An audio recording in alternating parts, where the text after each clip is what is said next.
যোৱা ক্লাছত আমি সন্তুলিত ৰাসায়নিক সমীকৰণ আলোচনা কৰিছিলোঁ। গতিকে এনেকুৱা ধৰণৰ সন্তুলিত ৰাসায়নিক সমীকৰণ যিমানবিলাক আছে আটাইবিলাকেই হ'ব।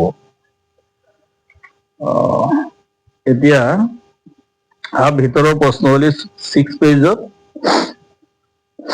যে প্ৰশ্ন 1 নম্বৰ প্ৰশ্নটো কি কৈছে, বায়ুত দহনৰ আগতে মেগনেছিয়ামৰ ফিতা এডাল পৰিষ্কাৰ কৰি ল'ব লাগে কিয়? আগতেই কৈছো যে মেগনেছিয়াম এবিধ সক্ৰিয় ধাতু। ই বায়ুৰ অক্সিজেনৰ সৈতে বিক্ৰিয়া কৰি মেগনেছিয়াম অক্সাইড উৎপন্ন কৰে আৰু মুকলি কৰি ৰখা মেগনেছিয়ামৰ ফিতাডালৰ ওপৰত কি মেগনেছিয়াম অক্সাইডৰ এটা চামনিৰ সৃষ্টি হয়, যাৰ বাবে ইয়াৰ দহন সম্পূৰ্ণ নহয় অথচ আশা কৰা ধৰণে ফলাফল পোৱা নাযায়। গতিকে মেগনেছিয়ামৰ ফিতা এডাল দহনৰ আগতে তাক কি কৰিব ল'ব লাগে, পৰিষ্কাৰ কৰি ল'ব লাগে। 2 নম্বৰটো কি দিছে, তলৰ ৰাসায়নিক বিক্ৰিয়াবোৰৰ বাবে সন্তুলিত সমীকৰণ লিখা। সন্তুলিত সমীকৰণ লিখিব দিছে। যদি আমি চাওঁ, এতিয়া আমি আলোচনা কৰিছো সন্তুলিত ৰাসায়নিক সমীকৰণ, হয়নে? সন্তুলিত ৰাসায়নিক সমীকৰণ কি কি আছে চোৱা, কি দিছে, hydrogen plus chlorine equal hydrogen chloride. কথাৰে দিয়া আছে 2ৰ 1টো দেই, হাইড্ৰোজেন প্লাছ ক্লৰিন, হয়নে? কথাৰে আছে, শব্দ সমীকৰণত আছে, সন্তুলিত সমীকৰণ লিখিব লাগে হাইড্ৰোজেন প্লাছ ক্লৰিন। ভৌতিক অৱস্থা উল্লেখ কৰা নাই, গতিকে ভৌতিক অৱস্থা আমি লিখিলে হ'ব, নিলিখিলে হ'ব। যদি উল্লেখ নাথাকে আমি নিলিখাই ভাল। উল্লেখ থাকিলে লিখি দিবা যে হাইড্ৰোজেন গেছ, আমি যি লিখিব পাৰি, ইয়াত ক্লৰিন গেছ যি লিখিব পাৰি, দৰকাৰ নাই। হলনে? কি উৎপন্ন হয়? Hydrogen chloride, HCl। এতিয়া চোৱা, সন্তুলিত কৰিব দিছে, হাইড্ৰোজেন 2টা আছে, ক্লৰিন 2টা আছে, ইফালে এটা আছে, ইয়াত হৈ গ'ল সন্তুলিত। চোৱা, বিক্ৰিয়ক পদাৰ্থ হাইড্ৰোজেন 2টা, ক্লৰিন 2টা, ইয়াতো হাইড্ৰোজেন 2টা, ক্লৰিন 2টা হ'ল। 2 নম্বৰটো কি দিছে, barium chloride plus aluminium sulphate. 2 নম্বৰটো দেই, barium chloride plus aluminium sulphate, সংকেতবিলাক জানিব লাগিব। এইটো এলুমিনিয়াম সালফেট, Al2SO4 হয়নে? কি উৎপন্ন হয়? দিয়া আছে বিক্রিয়াত barium sulphate plus aluminium chloride, barium sulphate plus aluminium chloride, হয়নে? অ্যালুমিনিয়াম ক্লোরাইড উৎপন্ন হয়। এতিয়া ইয়াক সন্তুলিত কৰিব লাগে। এইটো হল বেরিয়াম ক্লোরাইড BaCl2, এইটো হল aluminium sulphate Al2SO4 barium sulphate BaSO4, aluminium chloride AlCl3 হৈছে। গতিকে সংকেত চিহ্ন লিখাৰ কিছুমান নিয়ম আছে, যেনিবা এলুমিনিয়ামৰ দ্বিতীয়টা 3, ক্লোৰিনৰ পদাঙ্ক, ক্লোৰিনৰ 1, এলুমিনিয়ামৰ পদাঙ্ক, তেনেকুৱা আগত গুচি গ'ল। আচ্ছা, যিয়েই নহওক তথাপিও চোৱা, এতিয়া আমি ইয়াক বেলেঞ্চ কৰোঁ। বেলেঞ্চ কৰিবলৈ যাওঁতে চাওঁ, আমি এলুমিনিয়াম 2টা আছে, তাত কেইটা আছে? এটা আছে, ইয়াত 2 দিয়ে দিলো, হলনে? এলুমিনিয়াম 2টা, এলুমিনিয়াম 2টা, এলুমিনিয়াম 2টা হল। এলুমিনিয়াম 2টা হোৱাৰ লগে লগে ক্লোৰিন কেইটা হৈছে? ইয়াত হল 3 2 6, ক্লোৰিন ইয়াত কেইটা আছে? 2টা, ইয়াত 3 দি দিয়া, হলনে? ক্লোৰিন 6টা হল, সিপিনেও ক্লোৰিন 6টা, হয়নে? ক্লোৰিন 6টা হোৱাৰ লগে লগে বেৰিয়াম কেইটা হৈ গ'ল? 3টা, ইয়াত 3 দি দিয়া, হল। এতিয়া সালফেট চোৱা, সালফেট 4 3 গুণ, অক্সিজেন 4 3 গুণ 12, 3 4 গুণ 12 হল। আমার ব্যালেন্স হৈ গ'ল, বুজি পালা? ঠিক তেনেকে 3 নম্বৰটো হৈছে তলৰ বিক্ৰিয়াবোৰৰ বাবে অৱস্থা চিহ্ন ষ্টেট সিম্বল সহ একোটা সন্তুলিত ৰাসায়নিক সমীকৰণ লিখা। বেৰিয়াম ক্লোৰাইড আৰু সোডিয়াম সালফেট হল এইটো 3 নম্বৰটো চোৱা, ষ্টেট সিম্বল সহ কোনটো কি অৱস্থাত থাকে সেয়া উল্লেখ কৰি আমি কি কৰিব লাগে? সমীকৰণ লিখিব লাগে। বেৰিয়াম ক্লোৰাইড আৰু সোডিয়াম সালফেটৰ জলীয় দ্ৰৱ 1 নম্বৰটো 3 বেৰিয়াম ক্লোৰাইড এইটো গোটা এছ সলিড বেৰিয়াম ক্লোৰাইড লবণ সোডিয়াম সালফেটৰ জলীয় দ্ৰৱ সোডিয়াম সালফেট Na2SO4 জলীয় দ্রব জলীয় একুয়াস হয়েছে না বিক্রিয়াগুটি অদ্রাব্য বেরিয়াম সালফেট অদ্রাব্য বেরিয়াম সালফেট অদ্রাব্য তার মানে কি সলিড গোটা তলত দবি যায় মিক্স নহয় গোটা আৰু কি উৎপন্ন হয় সোডিয়াম ক্লোৰাইডৰ দ্ৰব সোডিয়াম ক্লোৰাইড NaCl দ্ৰব মানে একুয়াস জলীয় দ্ৰব এইটো ভৌতিক অৱস্থা আমি উল্লেখ কৰিলো হৈছে না ষ্টেট স্যাম্পল আমি দি দিলো এতিয়া আমি চাব লাগিব পৰমাণুবিলাক বিক্ৰিয়ক পদাৰ্থ আৰু বিক্ৰিয়াগত পদাৰ্থ এতিয়া চোৱা সোডিয়াম ইয়াত সালফেট চাৰিটা আছে একে আছে বেৰিয়াম এটা আছে বেৰিয়াম এটা আছে ক্লোৰিন দুটা আছে ক্লোৰিন এটা আছে ইয়াত দুই বিক্ৰিয়া ক্লোরিন দুটা হল ক্লোরিন দুটা হওয়ার লগে লগে সোডিয়াম কেটা দুটা সোডিয়াম দুটা বুঝছে এখন ব্যালেন্স হয়ে গেল বললে দুই নম্বরটো কি দিছে সোডিয়াম হাইড্ৰোক্সাইডৰ দ্ৰৱ হাইড্ৰোক্লোৰিক এসিডৰ দুই নম্বৰটো সোডিয়াম হাইড্ৰোক্সাইডৰ দ্ৰৱ এনে ওই দ্ৰৱ মানে একুয়া জলীয় দ্ৰৱ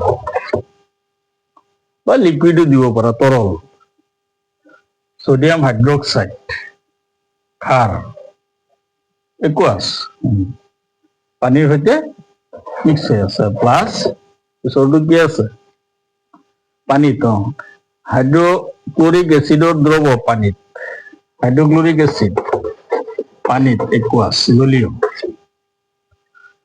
কি উৎপন্ন হয় সোডিয়াম ক্লোৰাইডৰ দ্ৰৱ আৰু পানী উৎপন্ন কৰে সোডিয়াম ক্লোৰাইডৰ দ্ৰৱ NaCl দ্ৰব লিকুইড আৰ কি উৎপন্ন কৰে পানি পানিটো ভিতৰৰ সোডিয়াম ক্লোৰাইডৰ দ্ৰৱ একুয়াস এইটো সোডিয়াম ক্লোৰাইড পানীৰ সৈতে দ্ৰৱীভূত হৈ আছে আৰু পানী যেটো এইটো তৰল লিকুইড হলনে এইটো ষ্টেট সিম্বল সহ আমি সমীকৰণ কেইটা দেখুৱালো এতিয়া হেৰি চোৱা সমতুলীকৰণ চোৱা ঠিকে আছে এনে কৰিব লাগিব হাইড্ৰোজেন ইপিনে কেইটা আছে দুটা ইপিনে এইটো এটা দুটা হল অক্সিজেন এটা ঠিকে আছে নে ক্লোরিন এটা সোডিয়াম এটা হৈ গ'ল এইটো একো কৰিব দৰকাৰ নাই আমাৰ হৈয়ে আছে হলনে তোমালোকে নিশ্চয় ব্যালেন্স সমীকৰণ বুঝি পাইছা পৰীক্ষা যদি সুধে সমীকৰণ এটা উল্লেখ কৰি দি দিয়ে সমীকৰণটো ব্যালেন্স কৰিব পাৰিবা আৰু তাৰ ষ্টেট সিম্বল যেটো সেইটোও পাৰিবা এতিয়া বেলেগ এটা লৈ আহো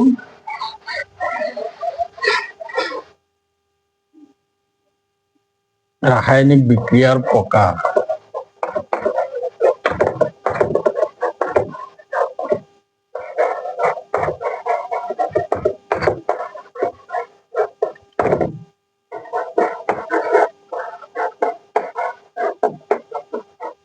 রাসায়নিক বিক্রিয়ার types of chemical equation chemical reaction বিক্রিয়া রাসায়নিক বিক্রিয়ার প্রকার এতিয়া আমি কিছুমান পদার্থ যদি আমি চাও যে এটা পদার্থ আর এটা পদার্থ সৈতে লগ লাগি নতুন এটা পদার্থ উৎপন্ন করে যেনিবা হাইড্রোজেন প্লাস অক্সিজেন লগ লাগি কি উৎপন্ন করেছে পানি মানে নাইবা যদি চাও দিয়া আছে কিতাবত পুরাচুন ক্যালসিয়াম অক্সাইড প্লাস টি পানি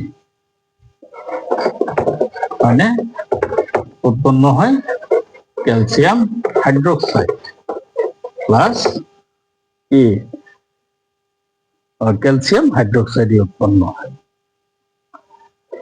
আরো যদি চাও আমি যে হাইড্রোজেন প্লাস নাইট্রোজেন দুটা লগ লাগি উৎপন্ন হয় এমোনিয়া গতিকে এই বিক্রিয়া কেইটা চোৱা এই বিক্ৰিয়া কেইটাত কি কৰিছে এটা আনটোৰ সৈতে লগ লাগি পেলাই আৰু এটা পদাৰ্থ উৎপন্ন কৰিছে। হাইড্ৰজেনৰ সৈতে অক্সিজেন লগ লাগি পানী উৎপন্ন কৰিছে। কেলছিয়াম অক্সাইডৰ সৈতে, কাৰণ এইটো পুৰা চূণ, পানী লগ লাগি কেলছিয়াম হাইড্ৰক্সাইড উৎপন্ন কৰিছে, যিটো চূণ আমি পানৰ লগত খাওঁ। কেলছিয়াম হাইড্ৰক্সাইড সেইখিনিতো চূণ। তাৰমানে পানী মিক্স হোৱাৰ পিছত কি হৈ যায়, শিথিল হৈ যায়, গতিকে এই শিথিলিত চূণ। আৰু এইটো হ'ল পুৰা চূণ, শুকান চূণ যিটো আমি বজাৰৰ পৰা কিনি আনো, সেইটো হ'ল CaO, কেলছিয়াম অক্সাইড। ইয়াৰ ভিতৰত পানী মিক্স কৰি দি দিয়া। আমিতো বজাৰৰ পৰা কিনি অনা চূণটো ডাইৰেক্ট খাব নোৱাৰি, পানীত তিয়াই লওঁ, হয় নে নহয়? পানীত তিয়াৰ পিছত এইটো হয়, এইটো হ'ল আমাৰ খোৱা চূণ, শিথিলিত চূণ। এইটো পুৰা চূণ, এইটো পুৰা চূণ, আৰু এইটো শিথিলিত চূণ। শিথিলিত চূণ, হয়নে? পুৰা চূণৰ সৈতে পানী যোগ কৰিলো, শিথিলিত চূণ পোৱা গ'ল। হাইড্ৰজেনৰ সৈতে নাইট্ৰজেন লগ লগালো, এমনিয়া পোৱা গ'ল। ক'লে এই বিক্ৰিয়াকেইটাত মূল কৰা কি যে দুটা পদাৰ্থ লগ লাগি পেলাই এটা পদাৰ্থ উৎপন্ন হৈছে। ইয়াত দুটা লগ লাগি পেলাই এটা উৎপন্ন হৈছে। ইয়াত দুটা লগ লাগি পেলাই এটা উৎপন্ন হৈছে। নাইবা আৰু যদি চাওঁ আমি যে দুই বা ততোধিক পদাৰ্থ যদি লগ লাগি, বিক্ৰিয়ক পদাৰ্থ লগ লাগি যদি এটা মাত্ৰ বিক্ৰিয়াজাত পদাৰ্থ উৎপন্ন কৰে, তেতিয়াহ'লে সেই বিক্ৰিয়াটো বিলাকক কোৱা হ'ব, আটাইকেইটা বিক্ৰিয়াকে কোৱা হ'ব এই সংযোজন বিক্ৰিয়া।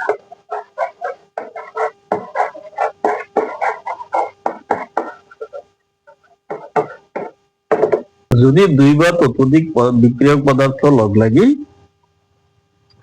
এটা মাত্ৰ বিক্ৰিয়াজাত পদাৰ্থ উৎপন্ন কৰে, তেতিয়াহ'লে তাক কোৱা হ'ব সংযোজন বিক্ৰিয়া, কম্বাইনেশ্যন ৰিয়েকশ্যন। দুটা লগ লাগি এটা উৎপন্ন হৈছে, দুটা লগ লাগি এটা উৎপন্ন হৈছে, দুটা লগ লাগি এটা উৎপন্ন হৈছে। গতিকে এইকেইটা হৈছে কি আমাৰ সংযোজন বিক্ৰিয়া। বেছি উৎপন্ন হ'ব নোৱাৰিব। দুই বা ততোধিক, ইয়াত দুটাতকৈ বেছিও থাকিব পাৰে বিক্ৰিয়ক পদাৰ্থ, কিন্তু বিক্ৰিয়াজাত পদাৰ্থ মাত্ৰ এটাই পাব লাগিব, এটা বিক্ৰিয়াজাত পদাৰ্থই পাব লাগিব। তেতিয়া সেই বিক্ৰিয়াসমূহ হ'ব সংযোজন বিক্ৰিয়া। পাইছানে? ধৰিব পাৰিছানে? যে দুই বা ততোধিক বিক্ৰিয়ক পদাৰ্থ লগ লাগি যদি এবিধহে মাত্ৰ বিক্ৰিয়াজাত পদাৰ্থ উৎপন্ন কৰে, তেতিয়াহ'লে সেই বিক্ৰিয়াসমূহ কোৱা হ'ব সংযোজন বিক্ৰিয়া। গতিকে এইটো পুৰা চূণৰ সৈতে পানী লগ লগালো, লগ লগাই পেলাই কি উৎপন্ন কৰিলো, কেলছিয়াম হাইড্ৰক্সাইড, যিটো শিথিলিত চূণ বুলি কোৱা হয়, কেলছিয়াম হাইড্ৰক্সাইড, শিথিলিত চূণ। আৰু এই শিথিলিত চূণৰ এটা ব্যৱহাৰ আছে। আমি ঘৰবিলাকত যে ৰং ব্যৱহাৰ কৰো, বগা ৰং সানো, চূণ পানীত গুলি লৈ পেলাই, গতিকে এইটো হ'ল কেলছিয়াম হাইড্ৰক্সাইড, অৰ্থাৎ কেলছিয়াম অক্সাইডৰ জলীয় দ্ৰৱ। পানী মিক্স কৰো, এইটো জলীয় দ্ৰৱ হ'ল। জলীয় দ্ৰৱত কি কৰা হয়, ঘৰৰ বেৰত বা ফেন্সিঙত ৰং সানিবলৈ ইয়াক ব্যৱহাৰ কৰা হয়। এই শিথিলিত চূণ ব্যৱহাৰ এটা সুদে পৰীক্ষাত শিথিলিত চূণৰ সৈতে। এতিয়া এই শিথিলিত চূণৰ মাজেদি যদি আমি কাৰ্বন ডাই অক্সাইড গেছ চালিত কৰো, তেতিয়াহ'লে কি হ'ব,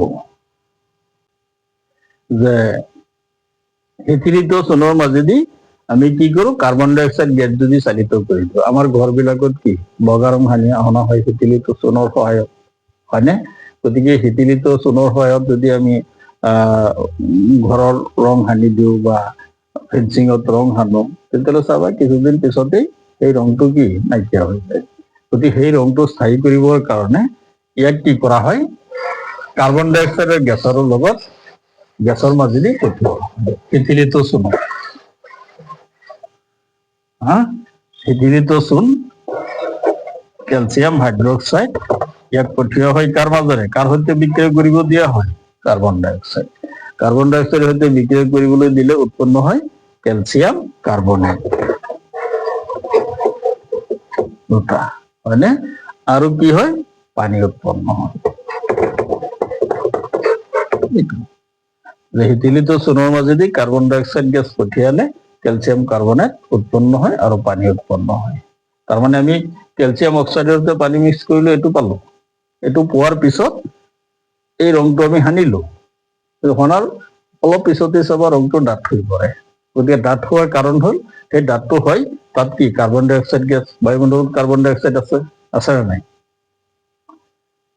আমি বেৰত ৰং সানিলো, এইটো ৰং দিলো, ৰং দিয়াৰ পিছত চাব অকণমান পিছতে ৰংটো ডাঠ হৈ পৰে, কাৰণ বায়ুমণ্ডলত কি আছে কাৰ্বন ডাই অক্সাইড আছে। গতিকে হিটিলিডোজনে কাৰ্বন ডাই অক্সাইডৰ সৈতে বিক্ৰিয়া কৰি ক্যালসিয়াম কাৰ্বনেট উৎপন্ন কৰিব, যিটো অলপ ডাঠ গোটা পদাৰ্থ। এটা তাৰ ওপৰত ৰঙৰ ওপৰত এটা প্ৰলেপৰ সৃষ্টি কৰিব, এটা লেপন হ'ব, আৰু লেপনটো হ'ব ক্যালসিয়াম হাইড্ৰক্সাইড। আৰু কি উৎপন্ন হ'ব? পানী। পানীখিনি কি সূৰ্যৰ তাপত শুকাই যাব, তেতিয়া এই ডাঠ চামনিটো এই ৰঙৰ ওপৰত বহিব আৰু এই ডাঠ হৈ থাকি যায়। গতিকে বহুদিনলৈ সেই ৰংটো ৰৈ যায়। গতিকে আমি একো কৰিব নালাগে, বায়ুত কাৰ্বন ডাই অক্সাইড আছে, কাৰ্বন ডাই অক্সাইড ইয়াৰ সৈতে বিক্ৰিয়া কৰি ক্যালসিয়াম কাৰ্বনেটৰ এটা ওপৰত এটা পাতল লেয়াৰৰ সৃষ্টি কৰি দিব। পৰীক্ষাত সোধে কিন্তু চাবা। ঠিক তেনেদৰে আৰু বহু ধৰণৰ বিক্ৰিয়া আছে, যে ক'লোৱেই অলৰেডি যে এই বিক্ৰিয়াসমূহত কি হয় কেতিয়াবা, এতিয়া চাওঁ আমি বজাৰৰ পৰা চূণ কিনি আনিলো, আনি পেলাই তাৰ লগত পানী মিহলালো। চাবা চূণটো গোটা অৱস্থাত থাকে, পানী মিহলাই দিয়াৰ লগে লগে তাৰ পৰা এটা বুৰবুৰিৰ সৃষ্টি হয়। আৰু যিটো পাত্ৰত তুমি চূণখিনি গুলিবা, একেবাৰে পানী ঢালিলে পাত্ৰটো বাহিৰত হাত দি চাবা, অলপ পিছত গৰম হৈ থাকে, হয়নে? তাৰ পৰা কি হয়, এটা ভাপ উৎপন্ন হয়, গেছ উৎপন্ন হয়, আৰু সেই পাত্ৰটো গৰম হৈ যায়। যে পদাৰ্থ দুটা মিক্স হোৱাৰ লগে লগে যিটো পদাৰ্থ উৎপন্ন হ'ল, তাৰ লগতে কি উৎপন্ন হ'ল? তাপ উৎপন্ন হ'ল। তেতিয়া এই বিক্ৰিয়াকেইটাক কোৱা হ'ব তাপবৰ্জী বিক্ৰিয়া। তাপ এৰি দিয়ে, তাপবৰ্জী বিক্রিয়া। তাপবর্জী বিক্রিয়া যে বিক্রিয়ক পদার্থ লগ লাগি বিক্রিয়াজাত পদার্থ উৎপন্ন হওয়ার লগতে যদি তাপ উৎপন্ন হয় তেতিয়াহ'লে সেই বিক্রিয়াসমূহ কোৱা হ'ব তাপবৰ্জী বিক্ৰিয়া। তাপবৰ্জী বিক্ৰিয়া আৰু যদি চাওঁ কাৰ্বন প্লাছ অক্সিজেন, আমাৰ খৰি আছে, খৰিবিলাকে আমি জ্বলাই দিলো, জ্বলাই দিয়াৰ লগে লগে তাপ উৎপন্ন হয় নে নহয়? আৰু কি উৎপন্ন হয়? কাৰ্বন ডাই অক্সাইড গেছ। গতিকে ইয়াতো কি খৰি আমি জ্বলাই দিলো, কাৰ্বনক জ্বলাই দিলো, কয়লা জ্বলাই দিলো, দহন কৰিলো, তো তাত কি উৎপন্ন হ'ব? তাপ উৎপন্ন হ'ব। গতিকে এইটো হ'ব কি এটা তাপবৰ্জী বিক্ৰিয়া। অৰ্থাৎ আমি ক'বলৈ যাওঁতে যিবোৰ বিক্ৰিয়াত বিক্ৰিয়াজাত পদাৰ্থ উৎপন্ন হোৱাৰ লগতে তাপ উদ্ভৱ হয় সেই বিক্ৰিয়াসমূহকে কোৱা হয় তাপবৰ্জী বিক্ৰিয়া। আৰু কিছুমান বিক্ৰিয়া আছে, নাইবা ইয়াৰ উপৰিও তাপবৰ্জী বিক্ৰিয়া আৰু আছে। প্ৰাকৃতিক গেছক যদি আমি দহন কৰো তেতিয়াহ'লে কি উৎপন্ন হয়? সুধিব পাৰে পৰীক্ষাত যে প্ৰাকৃতিক গেছক দহন কৰিলে কি উৎপন্ন হয়? সমীকৰণ সহ লিখা। প্ৰাকৃতিক গেছ যেনিবা মিথেন, ই এবিধ প্ৰাকৃতিক গেছ। আমি ক'ত দহন কৰিছো? অক্সিজেন, বায়ুত দহন কৰিছো। দহন কৰাৰ লগে লগে কি উৎপন্ন হ'ব? কাৰ্বন ডাই অক্সাইড গেছ উৎপন্ন হ'ব। আৰু কি উৎপন্ন হ'ব? পানী। গতিকে মিথেনক যদি আমি দহন কৰো, দহন কৰিছো, পুৰিছো, জ্বলাইছো, কাৰ্বন ডাই অক্সাইড গেছ আৰু পানী উৎপন্ন হ'ব।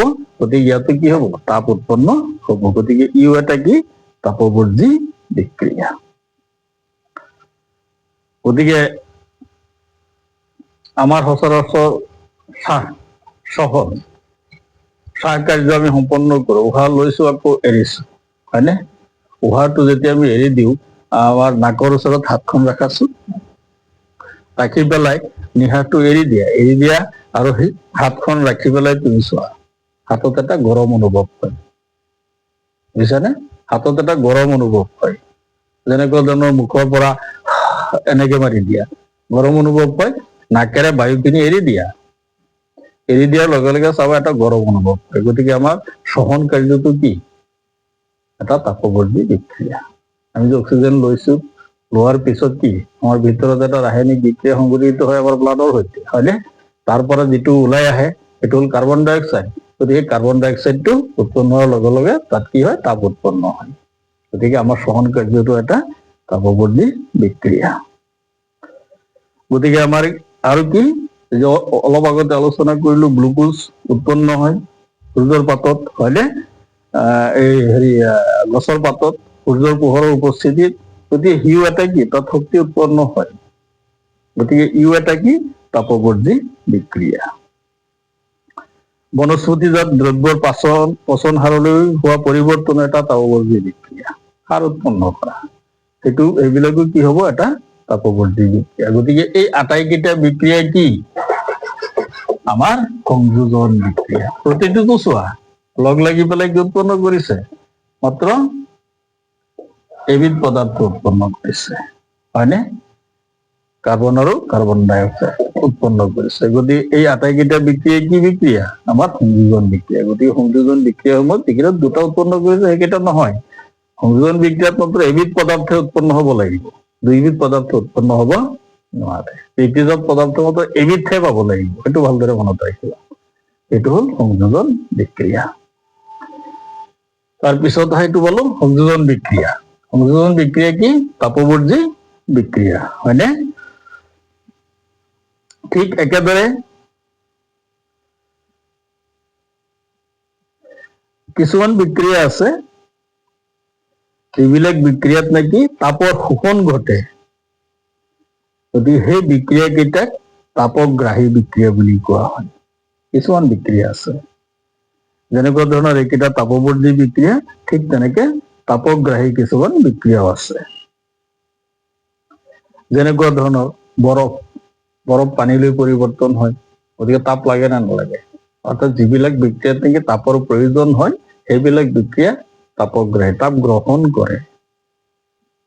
বৰফ কি, পানী, হয়নে? বৰফ হৈছে পানী, পানীক যদি হিট দিয়া হয় কি হব, পানী উৎপন্ন হব বা গেছলৈ ৰূপান্তৰিত হব। পানীক হিট দিলে কি হব, পানীক তুমি হিট দি দিয়া, গৰম কৰা, কি হব, হাইড্ৰজেন আৰু অক্সিজেন পৃথক হৈ পৰিব। গতিকে তাপ লাগিছে, গতিকে কি তাপ লৈছে, তেতিয়াহ'লে ই হব তাপগ্ৰাহী বিক্ৰিয়া। তাপগ্ৰাহী বিক্ৰিয়া পিছত পাম, ভালদৰে তেতিয়া আলোচনা কৰিম। তাৰপিছত এইটো সংযোজন পালো, হয়নে? এইকেইটা হল সংযোজন বিক্ৰিয়া। এই গোটেইকেইটা এটা আনটোৰ সৈতে লগ লাগি পেলাই নতুন পদাৰ্থ উৎপন্ন কৰিছে। তাৰপিছত বিযোজন বিক্ৰিয়া, আৰু এটা বিক্ৰিয়া, বিযোজন বিক্ৰিয়া 2 নম্বৰ।